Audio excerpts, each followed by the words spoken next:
Dear students, आज की हिंदी की क्लास में, ऑनलाइन क्लास में आप सभी का स्वागत है।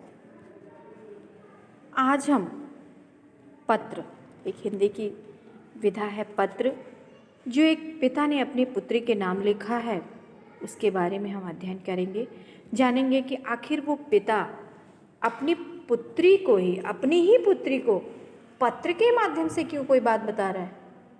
आखिर कारण क्या है इसके पीछे, ऐसा क्या हुआ, इसके बारे में जानेंगे। और उस पत्र में उन्होंने क्या लिखा है, किस चीज़ से अपनी पुत्री को अवगत कराना चाहते हैं, ये हम जानेंगे। ये प्रस्तुत पत्र पंडित जवाहरलाल नेहरू ने अपनी पुत्री इंदिरा प्रियदर्शनी को लिखा है और इन पत्रों के माध्यम से ही, इन पत्र के माध्यम से उन्होंने संसार के बारे में अपनी पुत्री को बताया है कि ये संसार कैसा है, इसके बारे में बताया है। और जब ये पत्र के माध्यम से, इस पत्र के माध्यम से उन्होंने अपनी पुत्री को अवगत कराने का प्रयास किया, तो उस समय उनकी पुत्री यानी इंदिरा प्रियदर्शनी मात्र 10 वर्ष की थी। और ये जो पत्र उन्होंने लिखा, ये मूलतः अंग्रेजी में लिखे गए थे, लेकिन प्रसिद्ध साहित्यकार, उपन्यासकार मुंशी प्रेमचंद जी ने इसका हिंदी रूपांतरण किया और इसे नाम दिया पिता के पत्र पुत्री के नाम।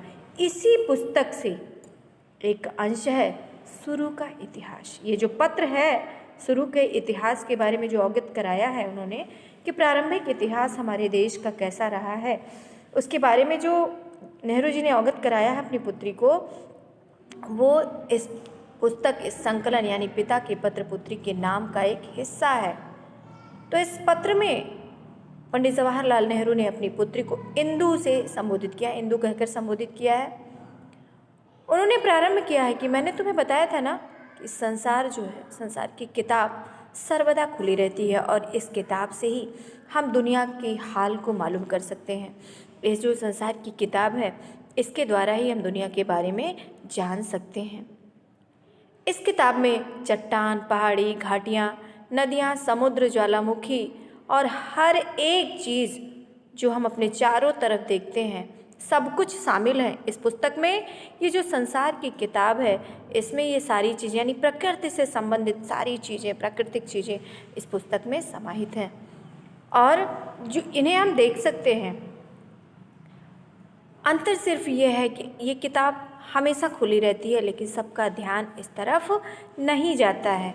इसमें जो कहानियाँ हैं, इसके पत्थर के पृष्ठों पर हम जो कहानियाँ पढ़ेंगे, अर्थात पत्थर भी, पहाड़ भी प्रकृति की एक हिस्से हैं, तो उस पर जो कहानियाँ लिखी हुई हैं, वो जो हम पढ़ेंगे ना, तो वो इन परियों की कहानियों से कहीं सुंदर होंगे, लेकिन इस पर किसी का ध्यान नहीं जाता, इस पर कोई ध्यान नहीं देता है।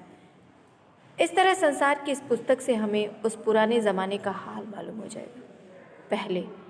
पहले के समय में और आज के समय में ज़मीन आसमान का फ़र्क हो गया है। पहले लोग जंगलों में घूमा करते थे, निर्वस्त्र, बिना वस्त्र के, उन्हें तन ढकने का कोई आभास नहीं था कि उन्हें अपना शरीर भी ढकना चाहिए। वो मांस को, जानवरों को मारकर कच्चे उसके मांस को खाते थे। वो कभी भी पकाकर उसे नहीं खाते थे। लेकिन धीरे धीरे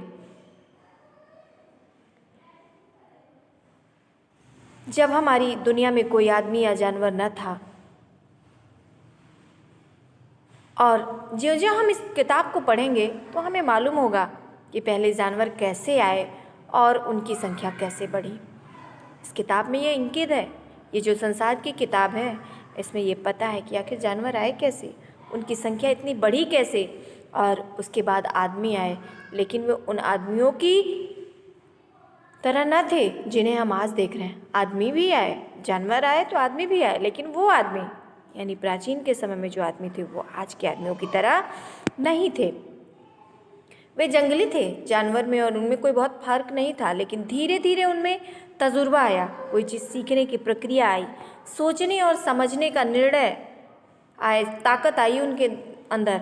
तो ये ताकत जो है ना, सोचने, समझने और निर्णय लेने की जो क्षमता उनमें विकसित हुई, वो उन्हें उन जानवरों से भिन्न करती है। यही एक सबसे बड़ा अंतर है जो जानवरों और मनुष्यों में दोनों को एक दूसरे से अलग करता है कि जानवरों में सोचने समझने और निर्णय लेने की क्षमता नहीं होती, लेकिन मनुष्यों में सोचने समझने और निर्णय लेने की एक अलग तरह की क्षमता है जो उन्हें उनसे भिन्न करती है। और यही ताकत उन्हें जानवरों से भयानक जानवरों से ज़्यादा बलवान बना दिया।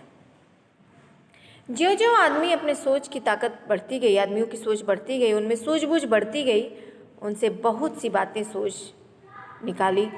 आग जलाना, जैसे जैसे निर्णय लेने की क्षमता, सोचने की क्षमता, जानने की क्षमता, सूझबूझ बढ़ी, इसके आधार पर उन्होंने कई चीज़ें सीखी, जैसे आग जलाना, ज़मीन खोदकर चीज़ें पैदा करना, कपड़ा बनाना और उनसे पहनना, अपने शरीर को ढकना और रहने के लिए घर बनाने। ये सभी बातें उसे मालूम हो गई।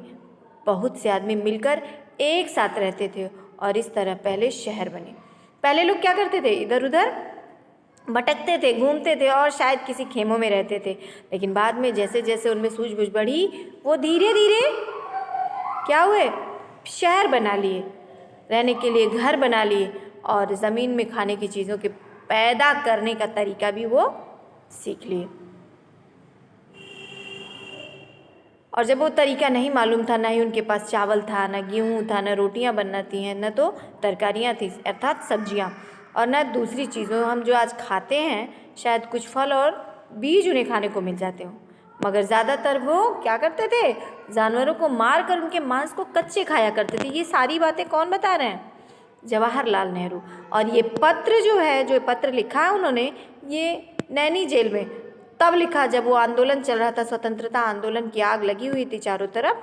तो उस समय वो नैनी जेल में थे और वहीं से उन्होंने ये सारी चीज़ें जो हम आपको बता रहे हैं कि कैसे मनुष्य का विकास हुआ, कैसे वो जानवरों से भिन्न हो गया, ये सारी चीज़ें पत्र के माध्यम से जवाहरलाल नेहरू जी ने उन्हें अपनी पुत्री को बताया। इसीलिए मैंने कहा प्रारंभ में ही कि आखिर वो वजह क्या थी, वो कारण क्या था कि एक पिता जो है अपनी ही पुत्री को, एक 10 वर्ष की पुत्री को पत्र के माध्यम से अपने देश के बारे में बता रहा है। इसके पीछे क्या कारण था? तो आप लोग को ये समझ में आ गया होगा कि किस कारण बस पंडित जवाहरलाल नेहरू ने इंदिरा प्रियदर्शनी को अर्थात अपनी प्रिय पुत्री इंदु को क्यों पत्र के माध्यम से ये सारी चीज़ें बताया। और धीरे धीरे जो लिखने का तरीका था, जो जो शहर बनते गए, लोग तरह तरह की सुंदर कलाएं सीखते गए। उन्होंने लिखना भी सीखा और लेकिन बहुत दिन तक लिखने का कागज़ सुरक्षित नहीं रहा। उन्होंने क्या किया? ताड़ के पत्तों, भोज के पत्तों पे लिखना शुरू किया। अगर उस समय अगर कोई किताब चाहिए आपको, तो वो तत्काल आप जाके दुकान से नहीं खरीद सकते, उसे किसी की हस्तलिपि यानी नकल करवानी पड़ती और उसमें समय बहुत लगता था। लेकिन उन दिनों लोगों के अक्षर बहुत सुंदर हुआ करते थे। आज भी पुस्तकालयों में हाथों से लिखी हुई किताबें हैं जो बहुत ही सुंदर हैं। हिंदुस्तान में, हमारे देश में क्या है, संस्कृत और फारसी और उर्दू की किताबें मिलती हैं। कैसी? हाथ से लिखी हुई किताबें। हाथ से लिखी हुई जो लिपि बनाई जाती थी, पहले ऐसी मशीनें नहीं थी, छापाखाने नहीं थे, तो उनका जो जेरोक्स होता था लेना बड़ा मुश्किल होता था। उसके लिए किसी से उसको लिखवाना पड़ता था, जो समय बहुत अधिक लेता था। लेकिन ये बात ध्यान देने योग्य है कि उस समय के लोगों की हैंड राइटिंग अर्थात लिखावट बहुत ही सुंदर हुआ करती थी। और आज भी पुस्तकालयों में हिंदुस्तान में खासकर संस्कृत, फारसी और उर्दू की किताबें मिलती हैं। और जो नकल करवाते थे लोग, अर्थात जो किताब चाहिए उसको जब लिखवाते थे लोग, तो उसके किनारे जो होते थे ना, वो बहुत सुंदर डिज़ाइन से सजाए जाते थे। जैसे बेलबूटे लिखा हुआ है, आप पृष्ठ पे देख रहे हैं, तो बेलबूटे का मतलब बहुत अच्छी डिज़ाइन, कॉर्नर पे डिज़ाइन बनी होती थी जो उस किताब की सुंदरता को और बढ़ा देती थी। शहरों के बाद धीरे धीरे देशों और जातियों की बुनियाद पड़ी। अर्थात पहले तो कोई जाति थी नहीं, सब जानवर और मनुष्य एक साथ रहते थे। लेकिन जब शहर बन गए तो शहरों लोग रहने लगे। पहले खेमों में घूमते थे, बाद में धीरे धीरे उन्होंने रहना सीखा, शहर का निर्माण किया। शहरों के बाद धीरे धीरे देश बने और उन देशों के अनुसार जातियों में विभाजित हुए। जो लोग एक मुल्क में आसपास रहते थे, उनका एक दूसरे से मेल जोल हो जाना स्वाभाविक था। वे समझने लगे कि हम दूसरे मुल्क वालों को से बढ़ चढ़ हैं। और आज भी लोगों की समझ में नहीं आ रहा है कि लड़ने और एक दूसरे की जान लेने से बढ़कर बेवकूफ़ी की बात और कोई नहीं हो सकती। वो इंदिरा जी को ये बताना चाह रहे हैं कि समाज में जो मार कट वाली पद्धति हो गई है आज के समय में, पहले ऐसा नहीं था। जानवर और मनुष्य सभी एक साथ रहते थे, खेमों में रहते थे, कहीं का रात बिता लिया, कहीं रह गया, कहीं सो गए, ठीक है। लेकिन आज जो देश है, देश जातियों में विभाजित हो गए हैं, जो बुनियाद पड़ गई, लोग एक दूसरे से लड़ रहे हैं। जो एक पास रहते हैं तो वो एक दूसरे को अपनी नज़दीकी समझते हैं, लेकिन अलग देश वालों को, मुल्क वालों को वो सोचते हैं कि हम उनसे बढ़ चढ़ कर हैं और एक दूसरे से लड़ते हैं, एक दूसरे के जान के प्यासे हो जाते हैं। तो ये सबसे बड़ी बेवकूफ़ी की बात है। इससे लड़ाई झगड़े से कभी ना किसी का फ़ायदा हुआ है और ना ही होगा। जिस ज़माने में शहर और मुल्क बने उसकी कहानी जानने के लिए पुरानी किताबें कभी कभी मिल जाती हैं, लेकिन ऐसी किताबें बहुत नहीं हैं। हाँ, दूसरी चीज़ों से हमें मदद मिलती है। पुराने ज़माने के राजा महाराजा अपने समय का हाल पत्थर के टुकड़ों और खंभों पर लिखवा दिया करते थे, ठीक है ना। लौह स्तंभ वगैरह बनते थे। तो पहले के जो राजा थे, महाराजा थे, वो किताबें तो थी नहीं उतनी अधिक, लेकिन वो क्या करते थे, अपने समय का जो भी हाल था, नियम कानून जो भी वो बनाते थे, वो क्या करते थे, पत्थर या लोहे के खंभों पर उसे लिखवा दिया करते थे। किताबें बहुत दिन तक नहीं चल सकती थी, क्योंकि भाई वो भोजपत्र थे, कागज़ उतनी थी नहीं, तो वो बहुत अधिक तक टिकी नहीं रहती थी। और जो लौह स्तंभ है, पत्थर के टुकड़े हैं, ये सब चीज़ें बहुत अधिक समय तक टिकती थी, इसलिए वो उस पर लिखवा देते थे। अब नेहरू जी कह रहे हैं कि शायद तुम्हें याद होगा कि तुमने इलाहाबाद के किले में अशोक की बड़ी लाट देखी होगी।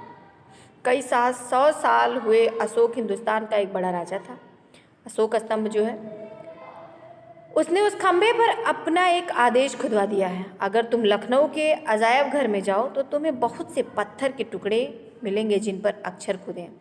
कुल मिला के जवाहरलाल नेहरू जी अपनी पुत्री से ये बताना चाह रहे हैं कि मतलब पहले जब किताबें उपलब्ध नहीं थी, पन्ने आसानी से उपलब्ध नहीं थे, तो राजा महाराजा अपनी बातों को, अपने नियमों को, अपने आदेशों को पत्थर या लोहे के खंभे पर लिखवा देते थे, जो अधिक समय तक टिकाऊ थे, टिके रहते थे। और आज भी उसके प्रमाण हैं। संसार के देशों का इतिहास पढ़ने लगेंगी तो तुम्हें उन बड़े बड़े कामों का हाल मालूम होगा जो चीन और मिस्र वालों ने किए थे। उस समय यूरोप के देशों में जंगली जातियां बसती थीं। तुम्हें हिंदुस्तान के उस शानदार ज़माने का हाल ही मालूम होगा जब रामायण और महाभारत लिखे गए और हिंदुस्तान बलवान और धनवान देश बन गया। ये हिंदुस्तान के बारे में बताना चाह रहे हैं कि हिंदुस्तान कैसे एक बलवान देश बना उस समय। जो जब हम संसार की किताब, वो इंदिरा जी से कह रहे हैं कि जब तुम संसार का इतिहास पढ़ने लगोगी तो तुम्हें बड़े बड़े कामों का हाल मालूम हो जाएगी, कैसे वो सारी चीज़ें पता चली और उस शानदार ज़माने का हाल भी मालूम होगा। उस समय की बात पता चलेगी जब महाभारत और रामायण जैसी रचनाएं की गई और जिसके द्वारा ये भारत देश, हिंदुस्तान बलवान और धनवान हो गया और सबसे ताकतवर हो गया। तो मुझे आशा है कि ये पत्र आपको समझ में आया होगा कि किस तरह एक पिता अपने पुत्री का मार्गदर्शन कर रहा है, अपने देश की बात बता रहा है, हाल बता रहा है, आज और पहले के ज़माने में क्या अंतर है, इसके बारे में दूर रहते हुए भी किस तरह अपने पिता जो है अपनी पुत्री को अवगत करा रहा है। धन्यवाद।